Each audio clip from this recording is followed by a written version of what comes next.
Hi, I'm Elara. Just last week, at a sprawling family gathering, my cousin Lydia couldn't resist a pointed chuckle at my expense. "Still playing in the dirt, Elara?" she'd quipped, her voice dripping with mock sympathy, loud enough for half the relatives to hear. She called my life a charming rustic hobby, a quaint little diversion from the real world of high finance and urban sophistication where our family largely resided. Everyone around her tittered politely, their eyes sweeping over my practical attire, clearly amused by the stark contrast to Lydia's designer ensemble and perfectly coiffed hair. What they didn't know, what Lydia couldn't even begin to imagine, was that the heirloom tomatoes gracing the menu of her husband's prestigious five-star restaurant, the Gilded Spoon, the very restaurant that was the talk of the family, the one bankrolling their lavish lifestyle, originated from my dirt. My farm, the one they openly ridiculed, was the silent, unseen engine of their culinary empire. But the real sting wasn't just that one moment of public mockery. It was the accumulation of years of being dismissed, overlooked, and relegated to the background by the very people who claimed to be my closest kin. Today, their world, the one they believed they had meticulously built without any contribution from me, is about to face a stark, inconvenient truth. Before we jump back in, tell us where you're tuning in from, and if this story touches you, make sure you're subscribed, because tomorrow, I've saved something extra special for you. The morning sun, though still climbing, was already a relentless blaze, cutting through the thin, wispy clouds like searing white-hot blades. I slid my worn canvas hat lower, shielding my eyes as I navigated my old, mud-splattered pickup truck into the surprisingly cramped parking lot behind the Gilded Spoon. The usual weekend brunch chaos was already spilling onto the sidewalk, a vibrant, noisy tapestry of clinking silverware, hushed conversations, and the faint, sweet scent of artisanal pastries. A wave of humid air, thick with the aroma of freshly brewed coffee and something undeniably expensive simmering, greeted me the moment I stepped onto the patio. They were all there, just as expected. My Aunt Carol, perched precariously on a wicker chair, her oversized sun hat threatening to topple, with every exaggerated gesture as she fussed with a floral centerpiece, as if expecting it to decode some ancient family secret. Uncle Robert, his brow furrowed in concentration, meticulously studying a menu he would, without fail, ignore in favor of his usual smoked salmon Benedict and a side of crispy bacon, ordered precisely the same way every single week. My cousins, the ever-animated twins, Marco and Sophia, were already deep in a debate, gesticulating wildly with their forks, their voices carrying just a little too loudly across the serene patio. And then, there was Lydia, seated squarely at the center of the largest, most prominent table, her laughter ringing out, a little too loud, catching the sunlight glinting off the expensive watch on her wrist as she basked in the undivided attention, like a seasoned performer delivering her final triumphant act. I made my way to the far side of the table, pulling out the empty chair, my seat, the one that offered just enough distance to remain comfortably anonymous, yet close enough to maintain the pretense of belonging. Aunt Carol's face surprisingly brightened when she spotted me. "Elara, sweetie, we already ordered your usual," she chirped, waving a hand as if the gesture alone could bridge the widening chasm of unspoken grievances between us.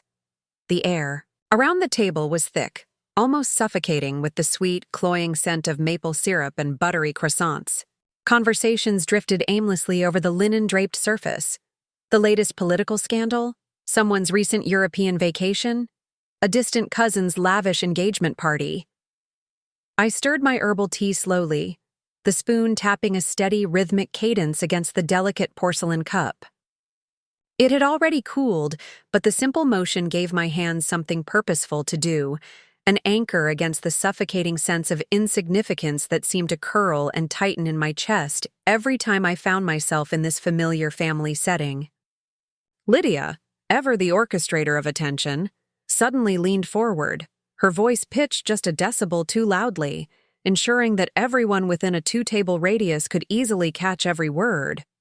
Her smile, sharp and glinting like polished silver, held a triumphant edge. "So," she began, her gaze sweeping across the table, momentarily resting on me with a flicker of something unreadable before landing firmly on her husband, Julian, seated to her left. He managed a modest shrug, his cheeks coloring faintly, clearly uncomfortable with the spotlight. The entire table, as if on cue, shifted its focus towards him, the magnetic pull of new gossip, particularly about success, too strong to resist. "They finally recognized real leadership," Lydia beamed, practically glowing with reflected pride. "A new executive chef title, a significant raise, and complete creative control over the entire menu. Julian is now the head culinary director for the Gilded Spoon group, starting next month." The name, the Gilded Spoon, twisted something deep in my gut, a bitter, ironic sensation. Aunt Carol clapped politely, her eyes misting with sentimental pride, while Uncle Robert raised his mimosa in a sloppy, boisterous salute. My father, ever the quiet patriarch, simply thumped Julian heartily on the back, hard enough to slosh his drink. I kept stirring my tea, watching the slow, dark whirlpool forming in my cup, a precise mirror to the growing storm behind my ribs. Lydia's eyes, quick and calculating, flicked towards me again, a brief, almost imperceptible assessment, before she leaned back, draping one arm casually across Julian's shoulders. "And honestly," she added, her laughter light and airy, almost dismissive, "it's just kind of sad, isn't it? Some people our age still haven't quite figured out what they want to be when they grow up." The words slid over the table. Like oil over water, shiny, slick, impossible to grab onto without getting burned. My mother mumbled a half-hearted protest. "Lydia, honey, be nice." But the defense was thin, a flimsy paper umbrella against a gathering hurricane. Lydia simply shrugged, feigning an air of innocent sincerity. "I'm just saying it's not cute anymore to be drifting. It's a little embarrassing, wouldn't you agree?" My grip tightened almost imperceptibly around the handle of my cup, the muscles in my forearm flexing subtly beneath the sleeve of my blouse. No one looked at me. Not Julian, not my mother, not my father, not even Uncle Robert, who normally had an opinion, a loud, unwavering one, about absolutely everything. I took a slow sip of my tea, now cold and impossibly bitter, and said nothing.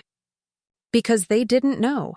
They didn't know that the very essence of the Gilded Spoon, the unique seasonal ingredients that made its menu legendary, the exquisite produce that commanded exorbitant prices and garnered rave reviews, every delicate herb, every vibrant vegetable, every sweet, ripe fruit, bore my fingerprints. They didn't know that while Lydia bounced from one ill-fated, vanity-driven boutique venture to the next, while the family lavished praise on her courage and creativity, I had been quietly, tirelessly building something real, something enduring, something that fed not just their palates, but their reputations and their entire financial ecosystem. And for years I had preferred it that way. I had chosen silence over spectacle, the quiet satisfaction of cultivation over fleeting applause, and the deep-rooted stability of my farm over the ephemeral sugar rush of public recognition. Because for me, survival had meant a certain kind of invisibility, and invisibility, I had discovered, had its own profound and enduring power. "Elara," my mother said brightly, her voice dragging me back from the precipice of my thoughts.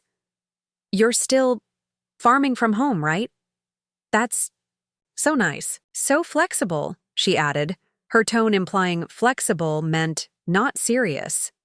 I nodded, offering a tight smile that didn't quite reach my eyes. "Something like that?" I murmured, a deliberate understatement. Lydia smirked over the rim of her mimosa. "Must be nice. Pajamas all day, no deadlines, living the dream, huh?" The table chuckled politely, the sound brittle and hollow. I stirred my tea again, slower this time, watching the ripples spiral outward until they simply disappeared into the surface. Make things happen. That's what Lydia had once declared at a family barbecue years ago, when someone had innocently asked about the progress of her latest brand. Make things happen, I thought now, sitting there under the burning Austin sun, the scent of expensive brunch swirling around me. I thought of the countless all-nighters I'd pulled in my greenhouses, meticulously adjusting humidity and light, monitoring soil nutrients, battling unexpected pests with organic solutions. I thought of the agonizing trial and error, the entire seasons lost to unforeseen blights or unseasonable frosts. I thought of the bank loans barely secured, the constant struggle to find reliable labor, the crushing weight of unpredictable weather, the rejections from high-end chefs who deemed my produce too humble for their vision.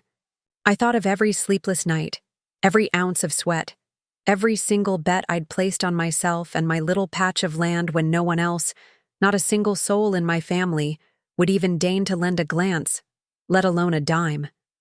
And sitting there, listening to Lydia bathe in the borrowed glory of Julian's new title and the Gilded Spoon's prestige, something deep inside me hardened. It wasn't out of bitterness, not truly. It wasn't even out of anger, not in the fiery, explosive sense. It was a cold, quiet certainty. Let her laugh. Let them all laugh.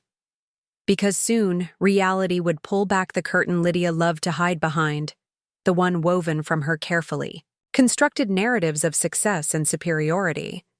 And when it did, the stage she thought she owned, the one that showcased her husband's culinary genius, would reveal whose hands had painstakingly tilled the soil, nurtured the plants, and harvested the very ingredients that formed its foundations. The diligent waitress, her face tired but polite, set down a fresh pot of hot water. I murmured a thank you, even though my cup remained full. With a slow scrape against the stone floor, I pushed back my chair and stood. No one noticed, not even Lydia. I slipped a $20 bill beneath my untouched teacup, a generous tip for the silent, patient service, slung my worn canvas bag over one shoulder, and walked away, leaving the brittle laughter and the cooled tea swirling behind. Me, let her laugh. Soon, reality would speak louder than I ever could. The oppressive heat of the Austin afternoon wrapped around me the moment I stepped off the patio, swallowing the brittle laughter behind me like a door slamming shut. I walked down South Congress, blending seamlessly into the throngs of weekenders snapping photos of vibrant murals and patiently waiting in line for overpriced gourmet tacos. The noise, the incessant bustle, the constant hum of movement. It should have been a distraction, a welcome reprieve. But every word from that brunch echoed inside my head, louder than the cheerful chatter of the street musicians or the whirring of the coffee shop's industrial blender. Let her laugh, I repeated it silently, a quiet mantra as I crossed another busy intersection. Let her laugh now, while ignorance still protects her. A few blocks down, I ducked into a narrow, shaded alley lined with quirky boutique stores and a small, inviting cafe that smelled faintly of lavender and freshly baked sourdough. It was almost empty, the kind of hidden gem tourists hadn't yet discovered. A quiet sanctuary from the relentless sun and the family drama. I found a corner table near the window, set my bag down, and ordered a simple black coffee I barely wanted. I sat there, fingers curled loosely around the warm mug, watching the world blur past the window, a vibrant, ceaseless stream of life. Inside me, another world was unspooling, one stitched together with memories too stubborn to stay buried. It wasn't the first time Lydia had humiliated me publicly or privately dismissed my life's work. But today, it had settled differently under my skin, not like a superficial cut, but like a deeply embedded splinter that refused to work itself out. My mind pulled me backward, unwilling, or perhaps too exhausted, to resist the tide of recollection. I was 11 the first time I truly understood that applause had a hierarchy, and I was decidedly not in it. Lydia had just won some regional cheerleading competition, a glossy, gold-plated trophy clutched triumphantly in her perfectly manicured hands. Our house was packed with relatives, neighbors, anyone willing to sip lukewarm lemonade and listen to my mother gush endlessly about spirit and talent scouts. Meanwhile, I sat cross-legged in the corner, the old family desktop humming softly beside me as I meticulously struggled to finish building my first intricate model farm, complete with tiny, hand-painted crops and miniature livestock. No one asked what I was working on. No one seemed to care. At 13, I won a statewide Young Farmers Scholarship, a significant sum and a rare honor. My parents, though, had been too busy to attend the award ceremony. They sent a generic bouquet, the next day delivered to the school's front office addressed simply to Future Farmer. I kept the crumpled card tucked in my desk drawer for years, a quiet, almost secret reminder that invisibility, for me, was often safer than the vulnerability of hope. At 17, I earned a full scholarship to a prestigious agricultural institute. 3 states away, a dream come true, a validation of everything I had poured my young life into. There was no party, no grand announcement, no celebratory dinner. My mother, I remember distinctly, wept openly when Lydia got accepted into a mediocre fashion design program at a local college. But my achievement rated little more than a tight, hurried hug at the airport and a quick, almost forgettable text. "Us when you land, sweetie."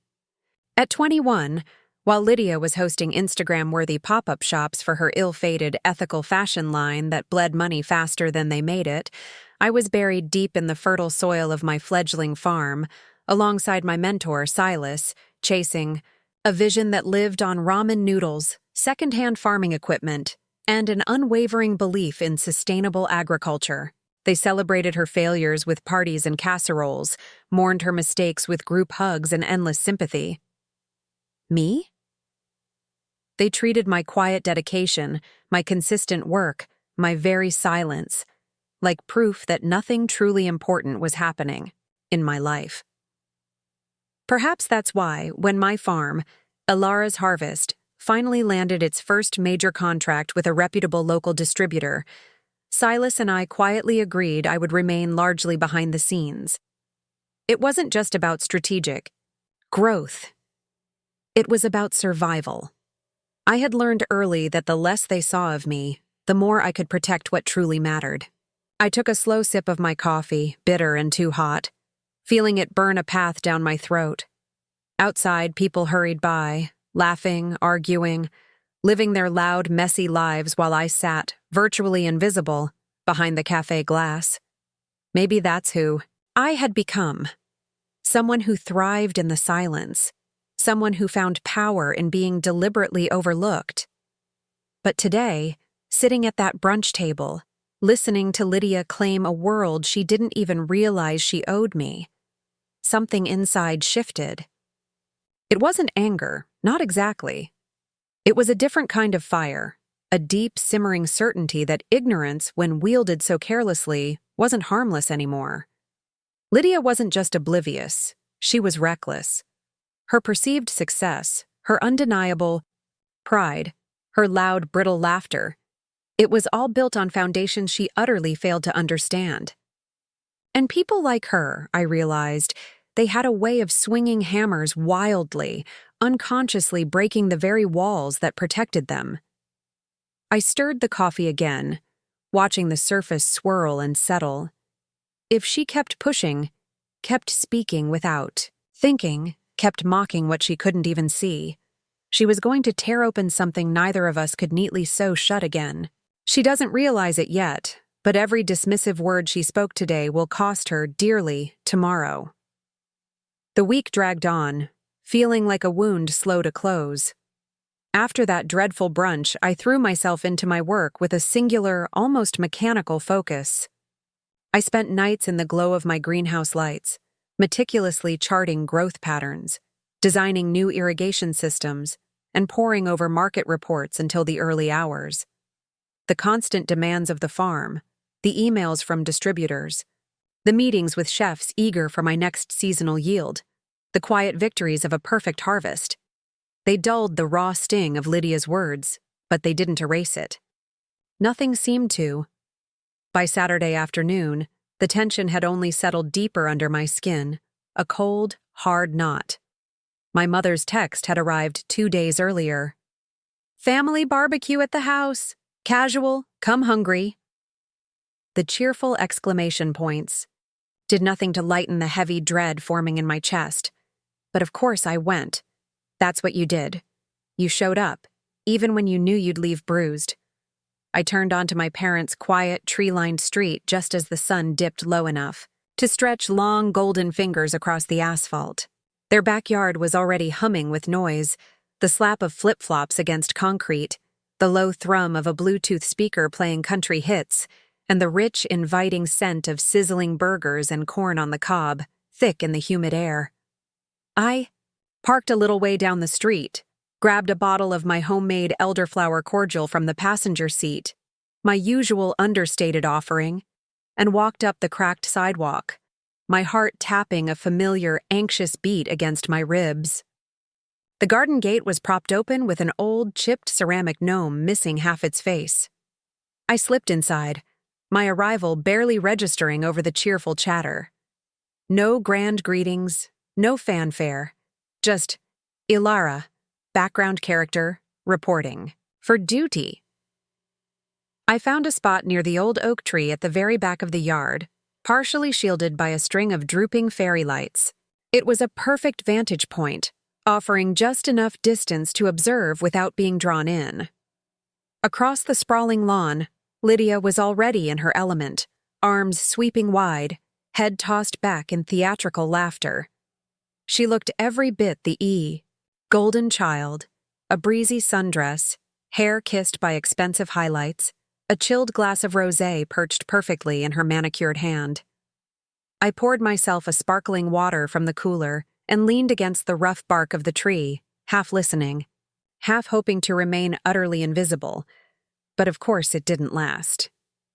"I read this fascinating article the other day," Lydia announced, her voice rising just enough to command the attention of the small group gathered around her. "Apparently, there's this whole trend now of these ghost farmers, producers, who never actually show their faces at markets or meet their clients. Hilarious, right? Imagine trusting someone who's too scared to even show up and sell their own produce." Laughter rippled through the group, light and easy, a cruel counterpoint to the tightening in my chest. I stiffened, my fingers clenching around my plastic cup. "Real leaders," she added, tossing her hair with a practiced flourish, as if she were pitching a shampoo commercial. "They don't hide. They don't work from the shadows. They stand up, they take credit, they own the room. They actually grow something. Worth talking about." More chuckles, more head nods. Julian gave a weak, almost imperceptible smile, keeping his eyes firmly fixed on his burger, avoiding my gaze. I stayed precisely where I was, letting the sturdy oak tree anchor me to the ground, a silent witness. She didn't know. She didn't realize that the ghost farmer she was mocking wasn't some anonymous stranger behind a corporate name. It was me. Every perfectly ripe tomato she praised her husband for sourcing, every delicate microgreen he highlighted on his menu, every single penny from the Gilded Spoon that ended up in their bank account, it was built by the same invisible hands she was now ridiculing. The insult wasn't direct, but it didn't have to be. It found its mark with surgical precision, not because she aimed, but because she didn't even bother to check who stood in the line of fire. No one said a word in my defense. Not my mother, who clapped politely, her smile fixed. Not my father, who busied himself flipping burgers with exaggerated concentration. Not even Uncle Robert, who normally had something boisterous to say about everything. He simply chuckled, as if Lydia had uttered something daring instead of deeply cruel. It stung. Sharp and deep. But it wasn't new. Not really. I took a slow sip of my sparkling water, the carbonation biting at the back of my throat. You chose this, I reminded myself. My internal voice firm. You chose to be invisible. You chose the quiet path. But even the quiet path, it seemed, wasn't safe anymore. The world Lydia inhabited was one where only noise mattered. Applause, recognition, spotlights. She had no idea that sometimes the real power thrived precisely where no one was looking. I scanned the yard, the folding chairs sagging under the weight of easy gossip and unchecked egos. Maybe once, years ago, I would have wilted under this. I would have gone home, swallowed the hurt, and built another silent fortress to hide inside. But not this time. This time, something older and colder stirred inside me, a decision taking root in the soft, raw earth where hurt used to live. I didn't want their approval anymore. I didn't need it. I wanted clarity. I wanted respect, even if it had to come not from their understanding, but from the crumbling silence when the truth was finally laid bare. The sun was slipping toward the horizon now, the yard bathed in an amber glow. I finished my sparkling water in 2 long gulps and tossed the cup into the recycling bin. I didn't say goodbye. No one noticed me leave. The sound of Lydia's laughter followed me out, thin and brittle against the gathering dusk. If she wanted to see who built the world she mocks, she was about to. The Monday after the barbecue slid in quietly, cloaked in a heavy mist that clung low over Austin. I sat alone at my home office, the steady hum of my laptop filling the comfortable silence as I sifted through spreadsheets of crop rotations, forecasted yields, and internal distribution reports. My fingers moved almost mechanically, the familiar routine grounding me more than the weak coffee beside me. Halfway through reviewing the quarterly projections for a new organic produce line for a large grocery chain, a soft ping broke my focus. A system alert. Unusual access request. User ID, L. Vance. I stared at it for a moment, my heartbeat ticking up a notch. Lydia.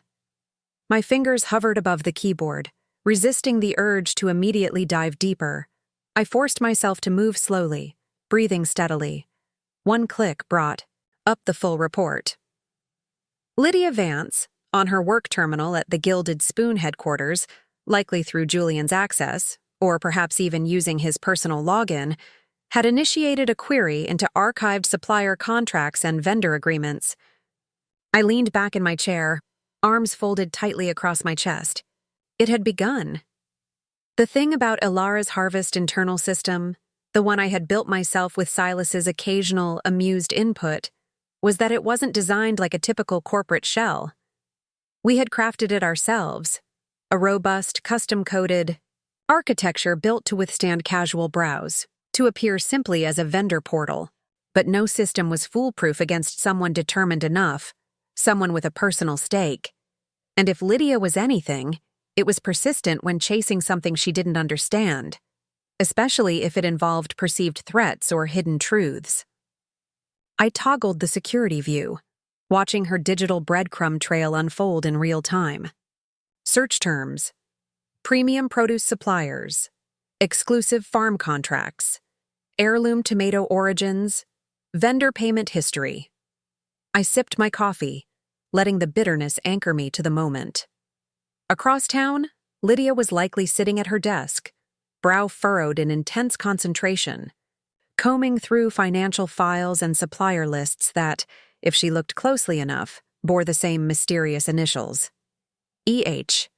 Every major contract, every expansion approval that Julian secured for the Gilded Spoon, every high-value ingredient, highlighted in their gourmet dishes, all supplied by EH. If anyone asked around, they'd hear the same vague answer, EH? Some exclusive private farm. No one really sees them. A boutique operation, highly sought after. There were a few rumors that Elara's harvest was a ghost operation, a figurehead partnership to protect the primary owner's privacy. Others joked it was some eccentric farmer who couldn't handle human interaction. No one ever guessed the truth. No one ever looked hard enough. Until now. I watched Lydia pull up another string of documents, tracing connections she didn't even realize she was making. A rising buzz of tension sat heavy in my chest. Part of me wanted to shut it down, trigger a protocol lock, reroute her search results into a dead end. It would take me 10 seconds. But another part of me, the one that had swallowed years of mockery and invisibility, held perfectly still. No, let her see it. Let her follow the trail she had started so recklessly at the barbecue. This needed to happen. Not because I wanted revenge, but because it was time. The world she lived in, the illusions she clung to so tightly, they couldn't survive forever without running face-first into reality. I had stayed silent long enough. I scrolled back to the active query log. Lydia was now deep into the maze, pulling up founder authorization protocols, cross-referencing payment structures, highlighting key terms and conditions implemented by Elara's harvest.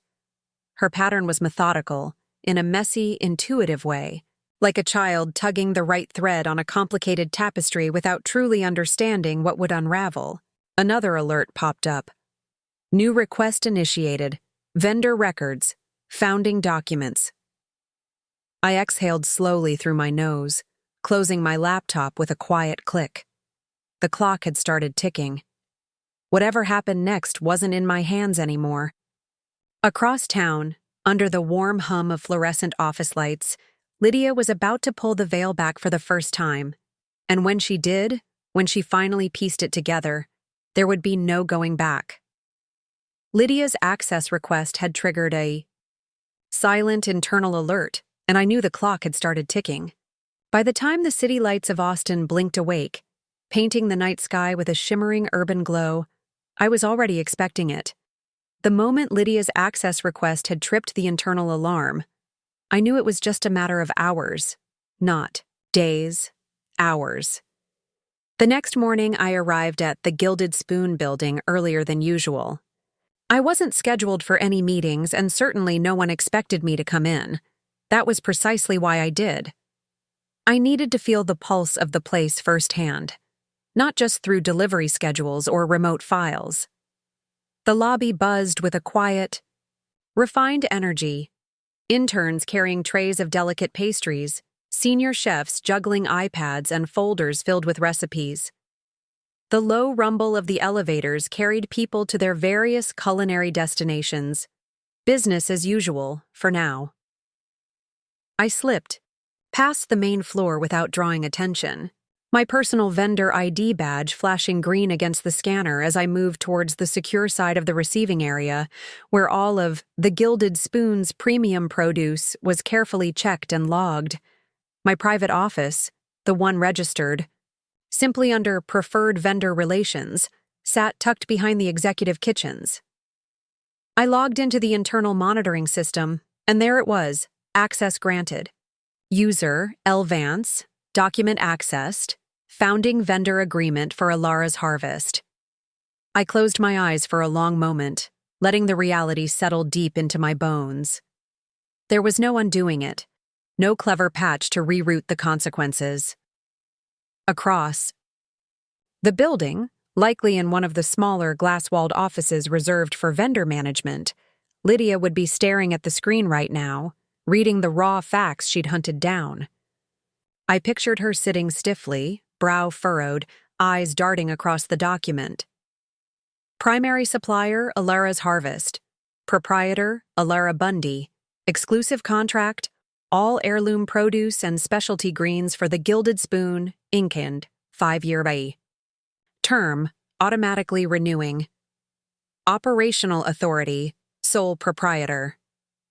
The text was plain, unapologetic, unmistakable. No more guessing. No more snide jokes about ghost farmers or hobbies. Just my name, etched into the very bones of the company. She thought she understood. I could almost hear the crack of her worldview splintering from across the building. Lydia, who prided herself on always being the sharpest person in the room. Lydia, who had built her entire image around dismissing me as the quiet one, the underachiever, the girl who still hadn't figured it out. Lydia, who had built her entire image around dismissing me as the quiet one, The underachiever, the girl who still hadn't figured it out. Lydia, who had mocked the very foundation that fed her paychecks. I imagined her mouth parting slightly in disbelief, a cold, sick feeling blooming in her chest. First came the shock, then the confusion, then the anger. Because that was always the order, wasn't it? Shock that reality wasn't what she assumed, confusion about how she had missed it, and then the searing, stubborn anger. Not at herself, but at me, for daring to exist in a space she hadn't reserved for me. I minimized the monitoring window and leaned back in my chair, my hands resting quietly on my thighs. I didn't feel triumphant. I didn't even feel vindicated. What I felt, mostly, was tired. A deep, marrow-deep exhaustion from carrying the weight of other people's expectations and their blind spots for so long. I didn't want her groveling. I didn't want some dramatic apology. I didn't need her validation. All I wanted was space, respect. A silent acknowledgement that I wasn't some afterthought floating in her shadow. I checked the clock. 11:13 a.m. Too early for a full-blown confrontation, but late enough for the first waves of realization to have fully crashed down. Sure enough, my phone buzzed against the desk, rattling slightly. One new message. Lydia Vance. We need to talk. Now. I stared at the words, my thumb hovering over the screen. It wasn't a request. It wasn't even framed politely. It was a demand. A desperate, clumsy demand from someone whose illusion had just been shattered in a way she couldn't immediately spin or deny. I didn't open the message right away. Instead, I allowed myself a few seconds to process the full gravity of what was about to happen. There would be yelling. There would be accusations. There would be wounded pride twisted into ugly shapes and hurled like stones. But there would also be clarity. Brutal, necessary clarity. I stood up slowly, gathering my laptop into its case, and slipping my phone into the pocket of my blazer. As I moved through the quiet corridors of the Gilded Spoon, the faint aroma of freshly baked bread and simmering stocks surrounded me. This was my domain too, not a fantasy, not a fluke. Every fresh vegetable delivered, every herb supplied, every seasonal menu Julian meticulously crafted, relying on my produce, it was all mine. And now, finally, Lydia was about to meet that truth face to face. I stepped into the elevator, pressing the button for the executive floor. As the doors slid closed, I let out a slow breath, steadying myself for the storm waiting on the other side. We need to talk now. The words pulsed in my mind like a heartbeat I couldn't ignore.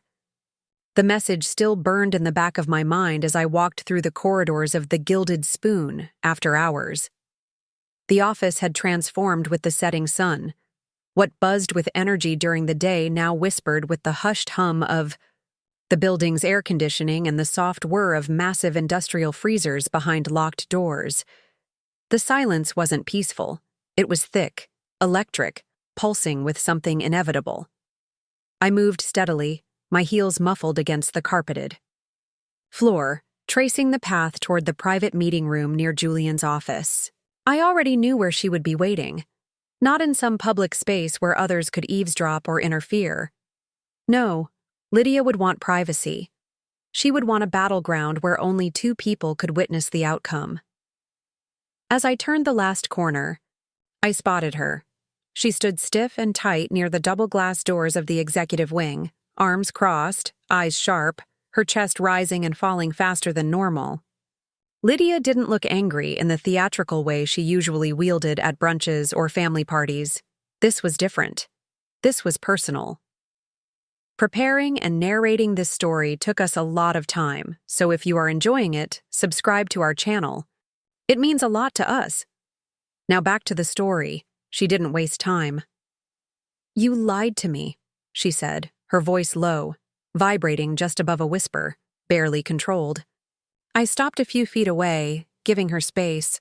Or maybe giving myself a chance to breathe properly before this inevitable collision unraveled everything we had pretended to hold together. "I didn't lie," I said, my voice steady, unwavering. I chose not to explain myself. Lydia's laugh was brittle, ugly, a harsh sound in the quiet corridor. "Same damn thing." There was a crack in her voice that she couldn't hide. Not anger, not entirely. It was wounded pride, stitched together with raw humiliation. "You let me humiliate myself," she hissed, stepping closer, jabbing a finger at my chest in a sharp, accusatory gesture. "In front of everyone, again and again. And you just sat there, smiling like some saint, while I didn't move, didn't flinch." "You chose your own words, Lydia," I said quietly, my gaze holding hers. "You decided who deserved respect without ever asking the right questions." "You could have told me," she snapped, her voice rising. "You could have said, 'Hey, maybe you shouldn't trash the very people putting food on your table, keeping a roof over your head.' You could have spared me." "Sparing you wasn't my job," I interrupted, my tone sharpening, cutting across her words. "Protecting your ego was never my responsibility." The words cut deeper than I expected. Even Lydia blinked, momentarily stunned, as if she hadn't thought I'd push back so directly, so unyieldingly. "You think you're better than us?" she spat, stepping even closer until I could see the thin sheen of anger in her eyes, the slight tremor in her hands. "Just because you hid behind a curtain while the rest of us actually lived our lives, actually worked in the real world." I shook my head slowly, deliberately. "I never thought I was better. I just thought I deserved better than being mocked for simply existing." The air between us crackled, taut and thin, neither of us willing to give ground. Years of tiny slights, overlooked achievements and sharp-tongued dismissals flooded between us, a dam finally crumbling under pressure. "You always acted so small," Lydia sneered, a dismissive wave of her hand. "Like you were afraid to take up space. Maybe if you had fought for yourself sooner—" "I fought," I said, cutting across her words like a blade. "You just never bothered to look." The corridor fell silent, except for the faint hum of the industrial freezers vibrating through the walls. We stood there, two women shaped by the same blood, but carved into completely different monuments by years of unspoken resentments.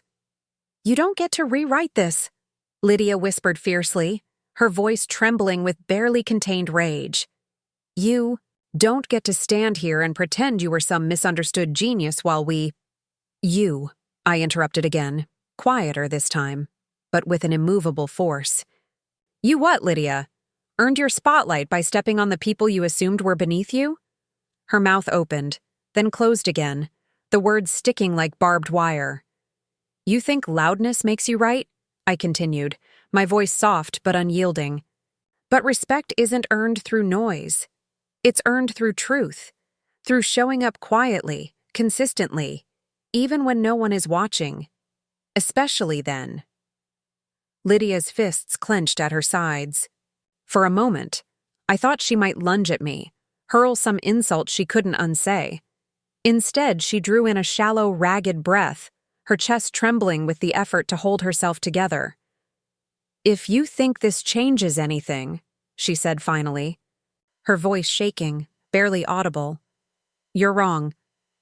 I tilted my head slightly, studying her like I would an unstable wire, observing rather than reacting.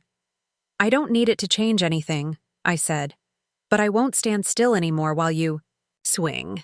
I let the words hang there, heavy, undeniable, until she turned sharply on her heel and stormed back down the hall, her heels striking the polished floor harder than necessary, each step a drumbeat of wounded rage. She left without another word, but every step she took sounded like a vow of war.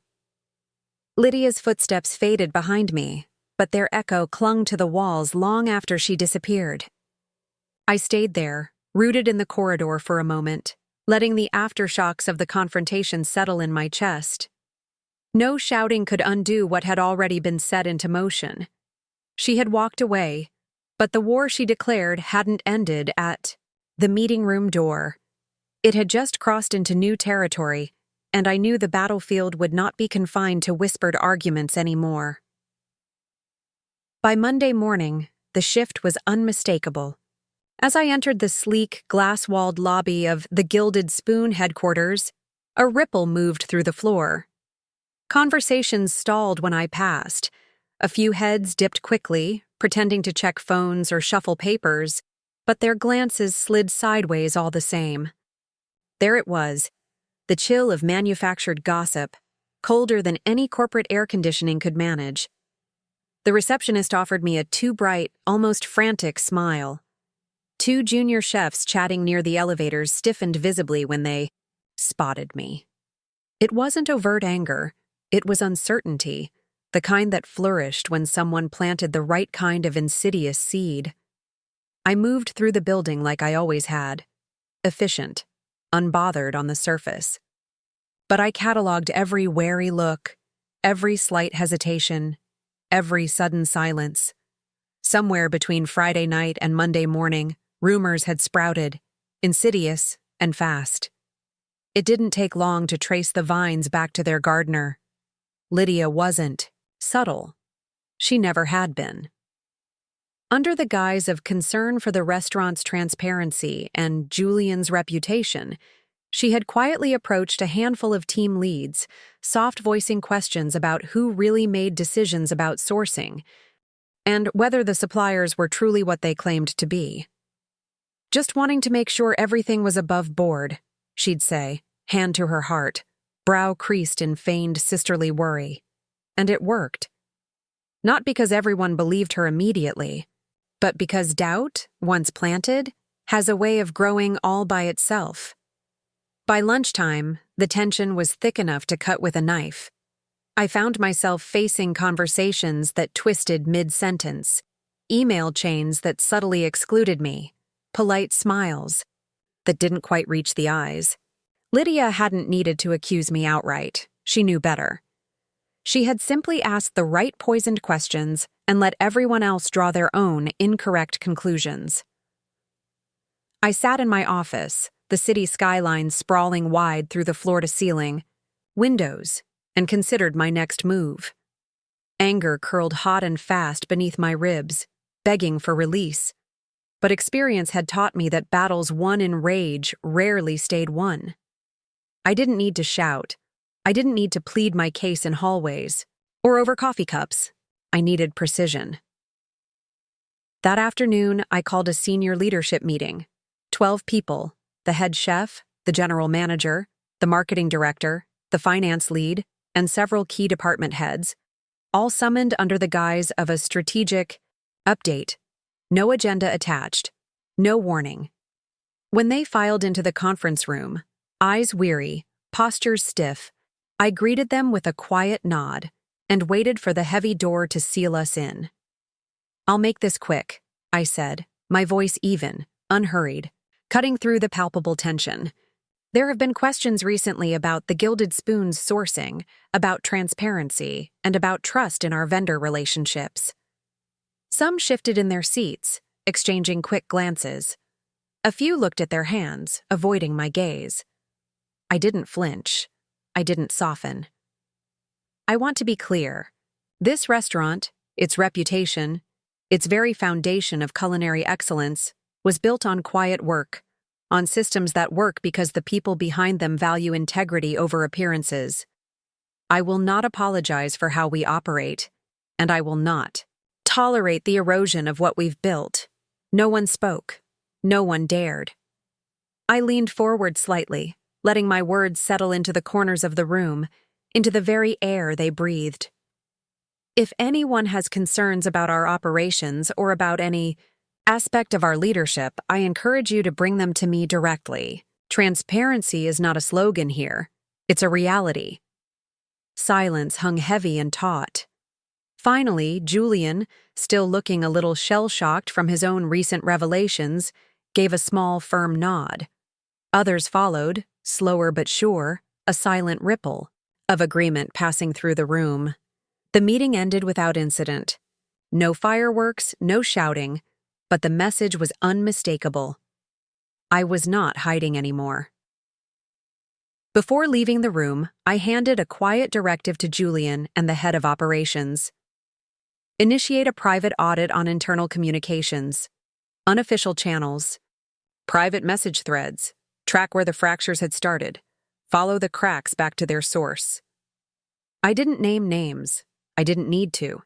If Lydia wanted to play politics, she was about to learn just how sharp my pen could be.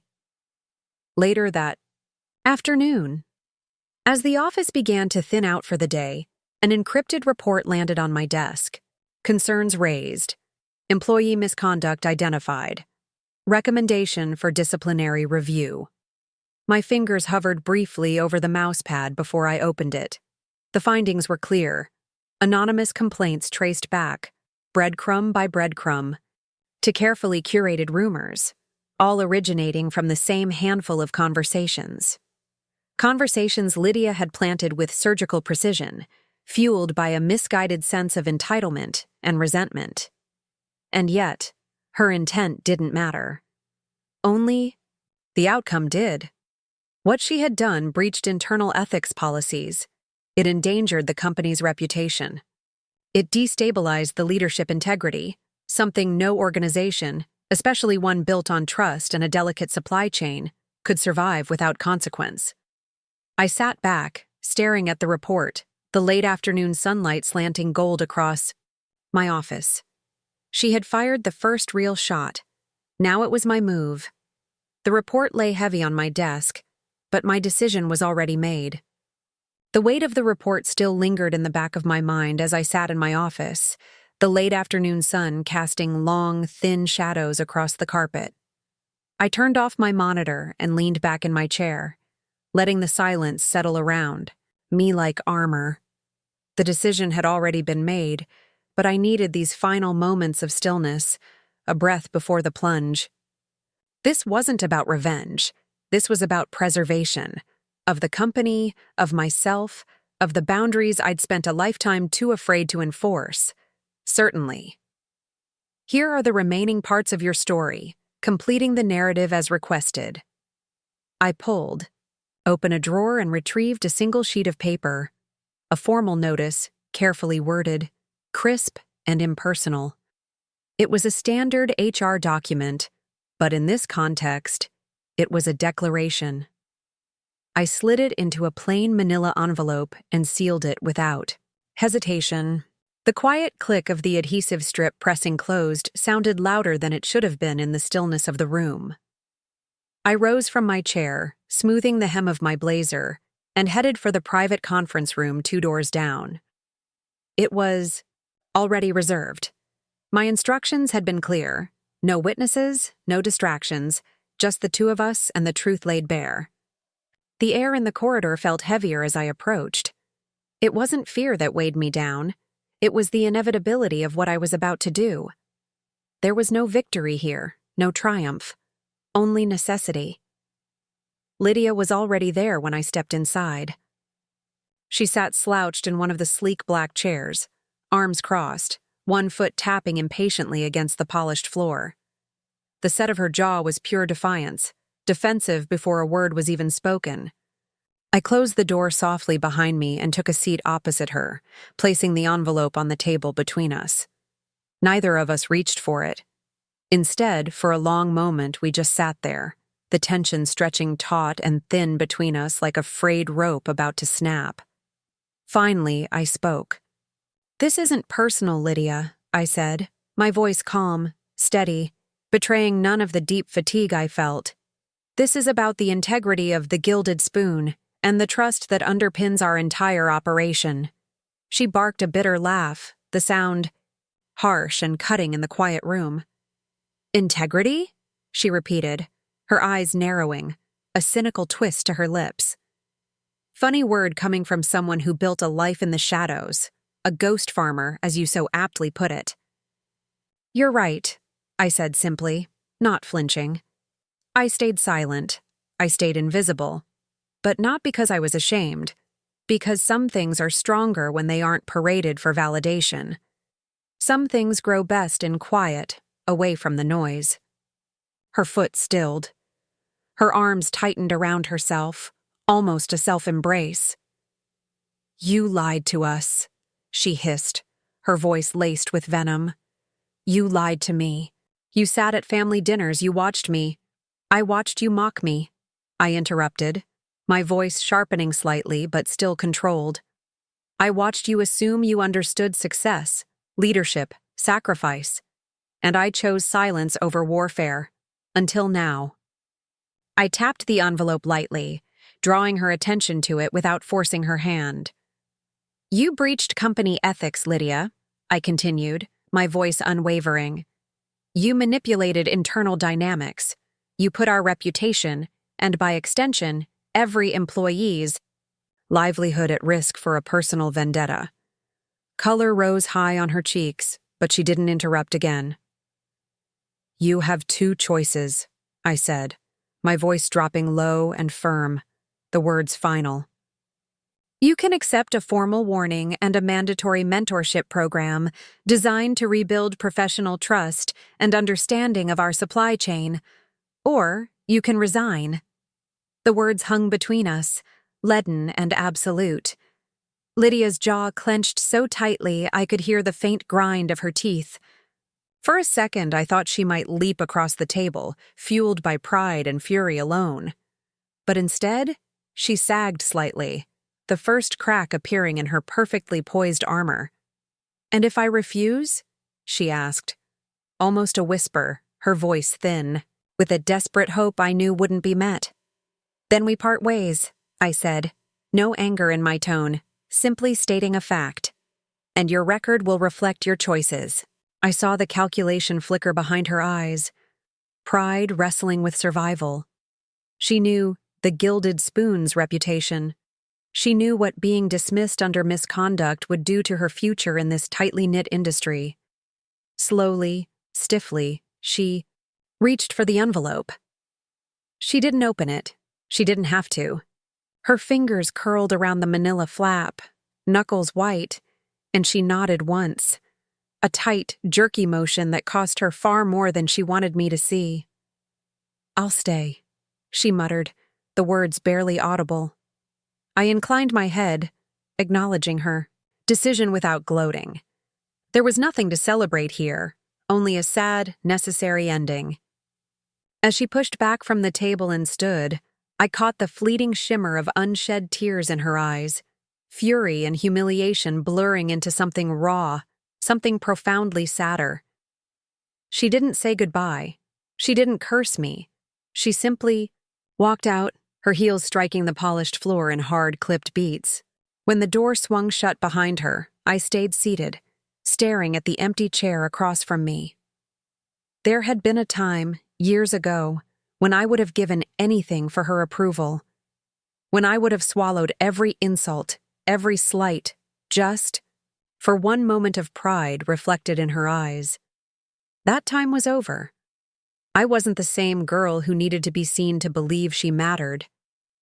I had built my own worth, brick by bloody brick, through soil and sweat, and no one, not even my own sister, could tear it down without my permission. I rose slowly, gathering the last few papers from the table, and turned toward the window.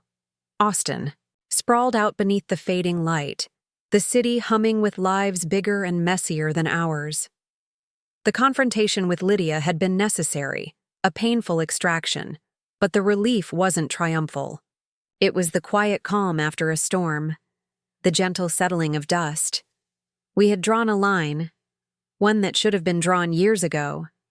I knew our relationship would never be what it once was, a sisterly bond perhaps permanently altered by the weight of unspoken resentments and the harsh glare of truth.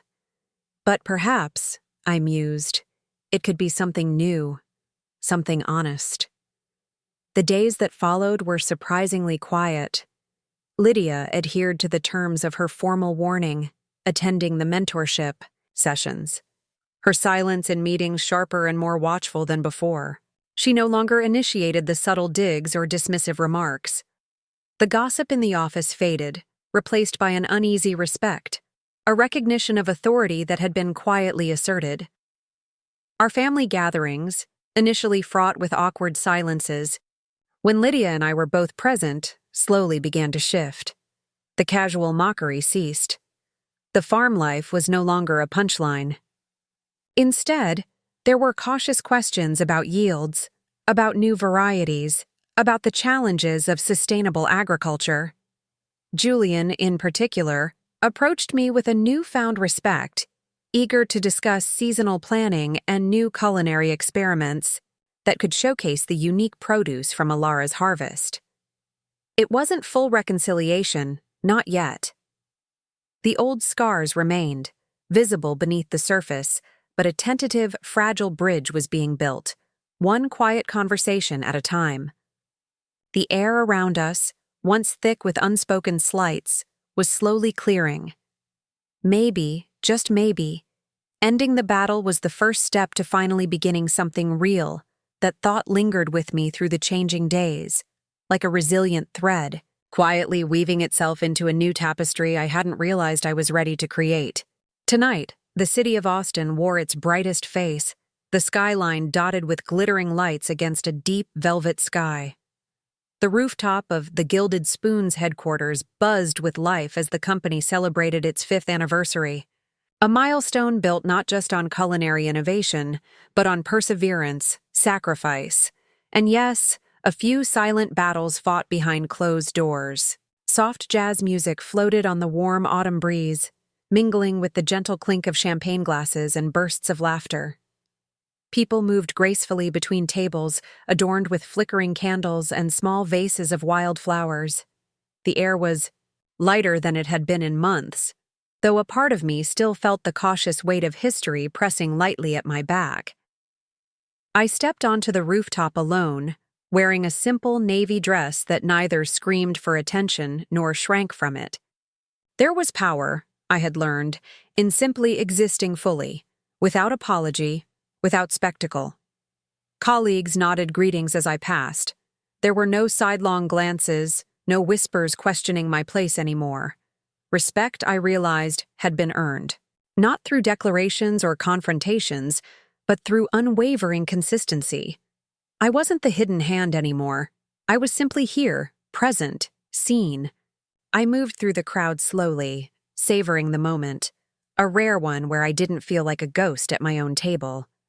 When I stepped toward the edge of the gathering, near the string-lit perimeter, my gaze caught on a familiar figure standing, slightly apart from the others. Lydia. Gone was the flashy, attention-commanding energy she once wore like a second skin. She stood quietly, dressed in a simple black sheath dress, her makeup toned down, her hair swept back in a style more polished than showy. She clapped politely as the evening speakers took their turns. Julian thanking the early investors, the head chef joking about last year's chaotic menu rollout, the HR head toasting to the quiet leadership behind every success. When it was my turn to step up to the mic for a brief acknowledgement, I kept it short, exactly as I had planned. "We often celebrate the faces in front of the spotlight," I said, my voice clear and even across the rooftop. "But tonight, I want to thank those who built the foundations no one sees.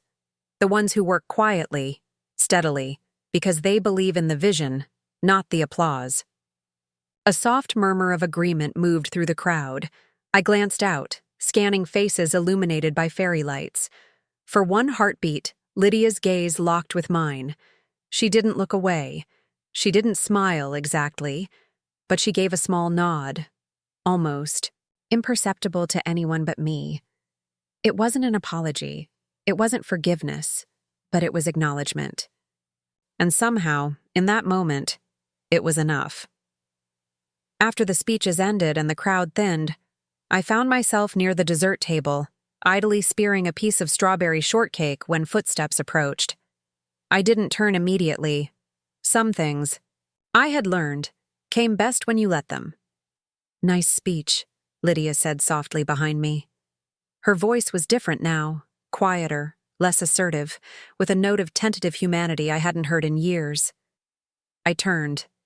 She wasn't wearing a mask tonight, Not the brittle superiority, not the forced cheerfulness. Just raw, tentative humanity. "Thank you," I said, setting the plate down carefully. She shifted awkwardly, glancing around as if making sure no one hovered nearby.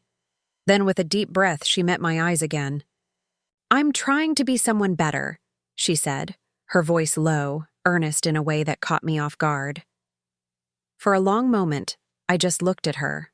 Not as an adversary, not as the cousin who had once wounded me more deeply than words. Just as Lydia, a woman standing at the edge of her own broken walls, trying to figure out if she had the courage to rebuild. "So am I said simply. It didn't need to be anything more. We didn't rehash old grievances. We didn't demand apologies or relive every slight or pretend the scars weren't there. We simply stood together, two people who had survived each other, choosing quietly, stubbornly to try again. Not to erase the past, but to write something better on the clean edges of the future." Lydia gave a small, almost shy smile, a flash of the cousin I had once believed in. Then she drifted away into the mingling guests, blending into the flow of laughter and conversation. I stayed a moment longer, savoring the sweetness of the strawberry shortcake and the quiet turning of something inside me. Later, when most of the guests had left and only a few clusters remained lingering beneath the stars, I moved to the far edge of the rooftop. The city stretched out before me, alive and humming, a reminder that life kept moving forward whether we clung to the past or not. I raised my glass to the sky, the champagne bubbles catching the starlight. Sometimes forgiveness isn't given in words, it's shown in who we become. Sometimes the deepest victories are the quiet ones, when we choose growth over pride and peace over being right. In every family drama, there's a choice: to stay trapped in old wounds or to build something stronger from them. What about you? Have you ever found healing where you least expected it?